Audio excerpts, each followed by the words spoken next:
This is a story about a very unique woman that has managed and owned a distillery in Scotland in the 20th century. Hi everyone, I'm Aline. I really like whiskey, and today I'm going to share the story of Bessie Williamson with you.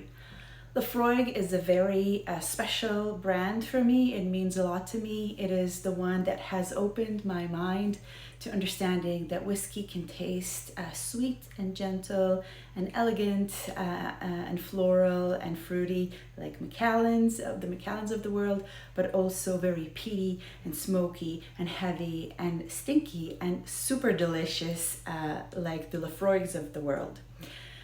Today we're going to talk about Bessie Williamson. I think she is one of the most inspirational figures in the whiskey and alcohol world. Elizabeth Williamson was born on the 22nd of August 1910 in Glasgow in Scotland.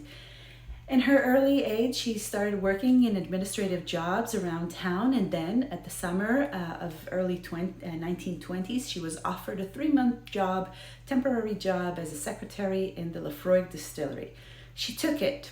Ian Hunter, which was the distillery's owner and manager at the time, spotted her, recognized her talent, her business sense, her intelligence, her love for the water of life, for whiskey, and he nurtured and mentored and educated her to learn all about the industry and the business of making Scotch.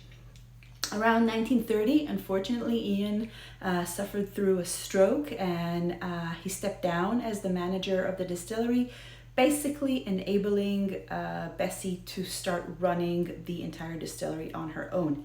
The 30s challenged Bessie with a very difficult times where during World War II she had to face the fact that she had very limited resources due to the fact that many of her men were drafted into the army, and she had very little to work with to keep the distillery alive and kicking, which she has. Of course she has. She's Bessie. So 1954 saw another sad occasion that gave an opportunity, and Ian has passed basically and without any heirs, leaving the distillery at the hands of Bessie. Bessie has now become the owner and the manager of the distillery, and has led the distillery, the Laphroaig distillery, throughout selling it to a large corporation of other whiskies. Today, Laphroaig is part of the Beam Suntory Corporation, by the way. Back to our story.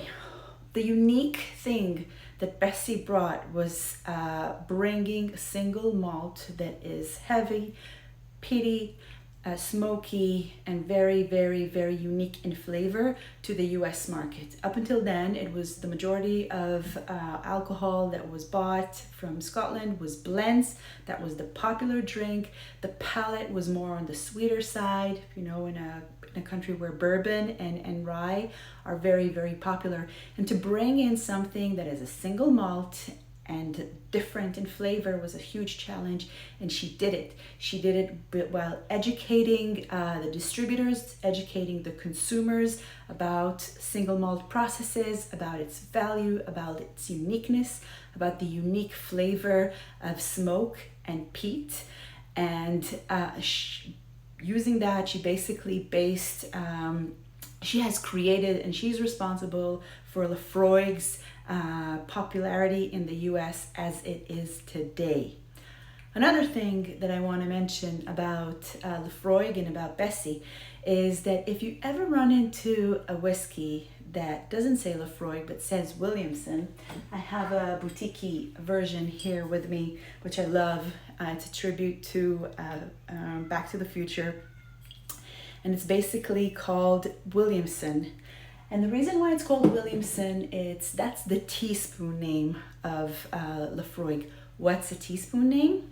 Aha. Teaspoon is when we take a single malt barrel and we add 1 spoon of a different Scotch. And by that, making it a blend. Yes, 1 teaspoon makes it a blend, legally.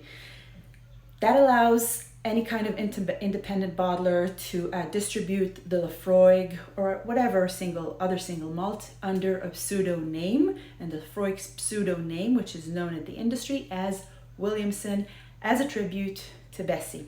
Another fantastic bottle, which I have not tasted, but I'm waiting to do so, is the 25th Laphroaig tribute to Bessie Williamson, and that costs around $1,000 and is very, very, very hard to find.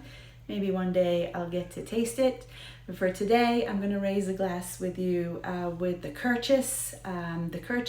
As you can see, I have just a few of the Kirchis. I'm sure you're pronouncing it differently. I'm sure I'm kind of really slaughtering through the name with my American Israeli accent.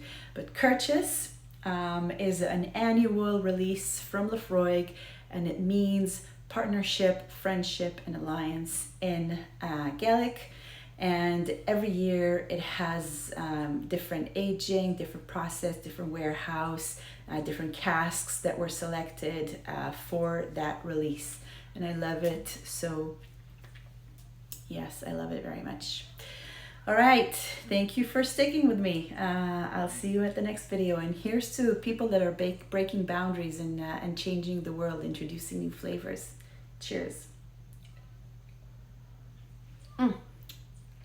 Nothing like good smoke with sweetness to it.